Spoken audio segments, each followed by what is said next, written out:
सो अक्सर हम कंफ्यूज हो जाते हैं about the warm colours and the cool colours कि वार्म कलर्स और कूल कलर्स होते क्या है और इनका यूज़ क्या है।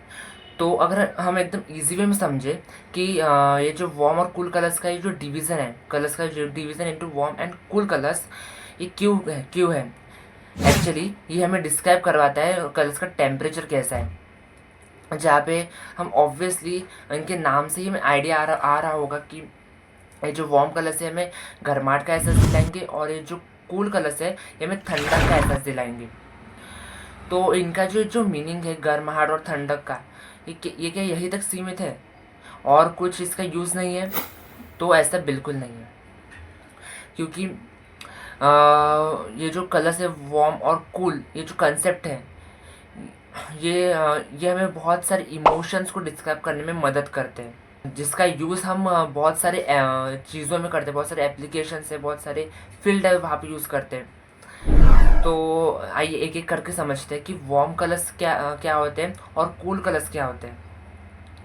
तो सबसे पहले warm colours. So in warm colours हमें इमोशंस को डिस्क्राइब करने में मदद करते हैं, और वो इमोशंस एक तो पॉजिटिव भी हो सकते हैं या फिर नेगेटिव भी हो सकते हैं। सो सबसे पहले जो पॉजिटिव इमोशंस है उसके बारे में बात करते हैं। सो इस पॉजिटिव इमोशंस में आएंगे एक्साइटमेंट, होप, हैप्पीनेस और इंटरेस्ट। ये सब चीज़ें आएंगी in the positive way to use the warm colours. और सेकंड चीज़ है नेगेटिव। वार्म कलर्स को हम नेगेटिवली कैसे यूज़ कर सकते हैं।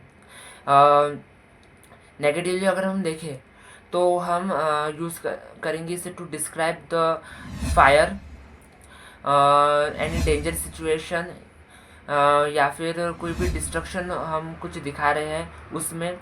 और third one is the angry. और इन सब चीज़ों में हम ये जो वार्म कलर्स है जो कि एक्चुअल में ब्राइट होते हैं, इनको डिस्क्राइब करने में मदद करते हैं। सो आप इस वे में समझिए कि वार्म कलर्स है वो एक्चुअल में ऐसे कलर्स होते हैं कि जो कि भड़कीले होते हैं, ब्राइट होते हैं। जहाँ पे भी इन ब्राइट कलर्स का यूज़ होता है, ब्राइट चीज़ों की ज़रूरत होती है, वहाँ पे हम वार्म कलर्स यूज़ करते हैं।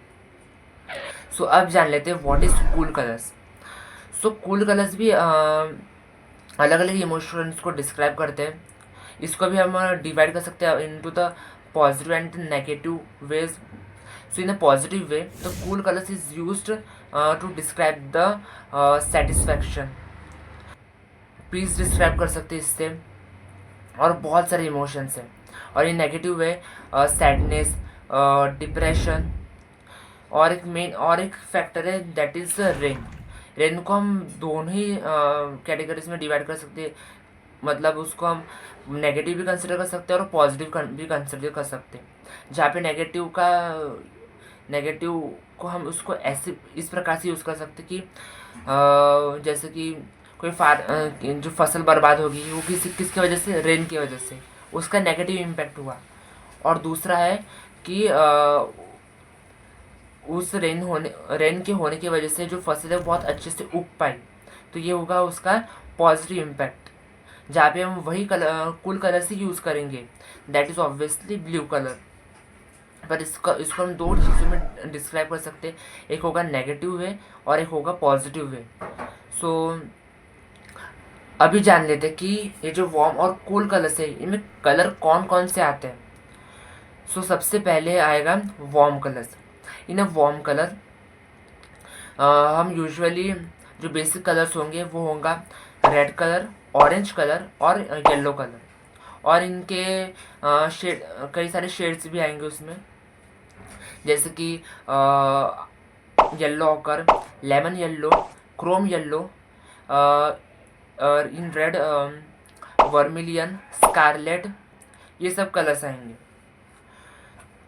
And about the cool colours में बेसिकली जो कलर्स हमें हमारे आँखों को एकदम ठंडक देती है, एकदम सुकून देती है, जो कि एकदम ज़्यादा भड़कीले नहीं होते, उनको हम कहते हैं कूल कलर्स, जो कि हमें एकदम ठंडक का एहसास दिलाते हैं। सो इसमें आएंगे ब्लू और ग्रीन कलर्स। जहाँ पे ग्रीन के और ब्लू के कई शेड्स आते हैं। जैसे कि मैं एग्जांपल बताऊंगा कि SAP green, olive green, viridian green, in blue, ultramarine blue, cobalt blue, Persian blue, और भी और भी काफ़ी सारे शेड्स हैं ब्लू और ग्रीन के। वो सब कुछ चीज़ें इसमें आएंगे। अब हमने ये तो जान लिया कि वार्म कलर्स क्या होते हैं, कूल कलर्स क्या होते हैं, लेकिन इनका कोई यूज़ भी है? हाँ, ज़रूर है। जैसे कि मैंने कहा था कि ये जो वार्म और कूल कलर्स है, ये हमें कलर्स की इमोशंस को डिस्क्राइब करने में मदद करते हैं, कैरेक्टर्स की इमोशंस को डिस्क्राइब करने में मदद करते हैं। तो जब बचपन में जब भी आपने कोई कार्टून देखा होगा या फिर कोई एनिमेटेड सीरीज़ या फिर कोई मूवीज़ देखी होंगी जो कि एनिमेशन और कार्टून बेस्ड है, वो आपने आपने ये नोटिस किया होगा कि जब भी किसी कैरेक्टर को गुस्सा या फिर शर्मिला दिखाना होता है तो वहाँ पे उसके जो वो फेस है उसको रेड कलर का दिखाया जाता था, जिसकी वजह से सबकॉन्शियसली जो ऑडियंस है उनको ये मैसेज कन्वे हो जाता था कि ये जो कैरेक्टर है वो गुस्सा है, या फिर ये जो कैरेक्टर है वो शर्माया हुआ है। ये हमें समझ में आ जाता था उसका चेहरा देख के। और वो बात भी है कि जो फेशियल एक्सप्रेशन है वो भी बहुत ज़्यादा मदद करते हैं किसी भी कैरेक्टर की इमोशंस को समझने में। लेकिन जब भी इन कलर्स का यूज़ होता है कैरेक्टर्स के इमोशंस को या फिर कोई भी उनका जो माइंडसेट उसको दिखाने में, ये बहुत बड़ा और बहुत स्ट्रॉन्ग रोल प्ले करते हैं एज़ कम्पेयर टू एक्सप्रेशंस। मतलब जो कलर्स है वो सबसे जल्दी और स्ट्रॉन्ग लीड करेंगे to the mind of the audience, so that वो सिचुएशन को क्विकली और जल्दी समझ ले। सो इसका मीनिंग ये बिल्कुल नहीं है कि जो फेशियल एक्सप्रेशन है उसका कोई यूज़ ऐसा बिल्कुल नहीं है। एक्सप्रेशंस का रोल भी बहुत ज़्यादा है, लेकिन जब भी अगर हम कंसिडर करते हैं कोई भी ड्राइंग या फिर एनिमेटेड जो भी कैरेक्टर्स है उनको मतलब जैसे कि छोटे बच्चे होते हैं उनको जल्दी से अट्रैक्ट करने के लिए वहाँ पे बहुत सारे कलर्स यूज़ किए जाते हैं, जैसे कि बहुत सारे ब्राइट कलर्स यूज़ किए जाते हैं जो कि बच्चों को अट्रैक्ट करेंगे टूवर्ड्स द जो भी शो चल रहा है कार्टून वगैरह उसमें। इसलिए ये जो कलर्स का यूज़ है फॉर द फेशियल एक्सप्रेशंस, ये हम अलग अलग फील्ड्स में यूज़ कर सकते हैं, जैसे कि इलस्ट्रेशन, एनिमेशंस और या फिर कॉमिक्स। इन सब जैसी चीज़ों में हम यूज़ करते हैं इनको। तो दूसरा यूज़ है ऑफ द वार्म और कूल कलर्स का to create a contrast in our drawings. जहाँ पे फॉर एग्जांपल मैं एक ड्राइंग को कंसिडर कर रहा हूँ, एक ड्राइंग है, वहाँ पे उस ड्राइंग में एक मेन कैरेक्टर है, तो उस कैरेक्टर को जो मेन कैरेक्टर उसको मेन दिखाने के लिए मुझे उसे हाईलाइट करना होगा। जहाँ पे उसे हाईलाइट करने के लिए मैं वहाँ पे कॉन्ट्रास्ट कलर यूज़ करूँ, मतलब ऐसे कलर्स जो कि कॉन्ट्रास्ट क्रिएट करेंगे, जो कि एक दूसरे में घुले मिलेंगे नहीं। तो यहाँ पे मैं क्या करूँगा, जो मेन कैरेक्टर है उसमें मैं ऐसे कलर्स यूज़ करूँगा। For example warm colour use कर रहा हूँ तो वो कलर्स तो वहाँ पे मैं एकदम ब्राइट कलर्स यूज़ करूँगा, जैसे कि ब्राइट रेड, ब्राइट येलो, वैसे कलर्स यूज़ करूँगा। और जो ओवरऑल बाकी का जो बैकग्राउंड होगा उस वहाँ पे मैं एकदम डल कलर यूज़ करूँगा, या फिर एकदम शांत कलर यूज़ करूँगा। जहाँ पे ये मेन कैरेक्टर भड़कीला है वहीं पे उसका बैकग्राउंड में शांत यूज़ करूँगा, सो दैट ये उस शांत बैकग्राउंड में जो अकेला जो भड़कीला जो भी हाईलाइटेड कैरेक्टर है वो और उभर के आए। फॉर एग्जांपल जो कैरेक्टर मैंने येलो कलर की उसके जो आउटफिट्स है उसको दिखा दिया, और जो बैकग्राउंड है उसको मैंने ग्रीन या फिर ब्लू के जो डल शेड्स है वो यूज़ किए, सो दैट वहाँ पे कॉन्ट्रास्ट क्रिएट होगा। इसे हम अलग उल्टा भी कर सकते हैं, जैसे कि फॉर एग्जांपल मतलब उल्टा मतलब यहाँ पे जो बैकग्राउंड है मैं वार्म भी यूज़ कर सकता हूँ, और जो मेन कैरेक्टर है उसको कूल कलर भी यूज़ कर सकता हूँ। इसका एक एग्जांपल हमें दे सकते कि जैसे कि मैंने एक फील्ड कंसिडर की है, मतलब पूरे एक ड्राइंग है जिसमें मैंने फील्ड जो भी खेत है, फॉर एग्जांपल अगर मुझे बैकग्राउंड अगर ब्राइट दिखाना है तो गेहूं का खेत होता है जो कि एकदम ऐसा भड़कीला ब्राइट कलर का मैंने दिखा दिया फॉर एग्जांपल। और वहीं पे मैंने एक इंसान को दिखाया जो कि हमारा मेन कैरेक्टर होगा।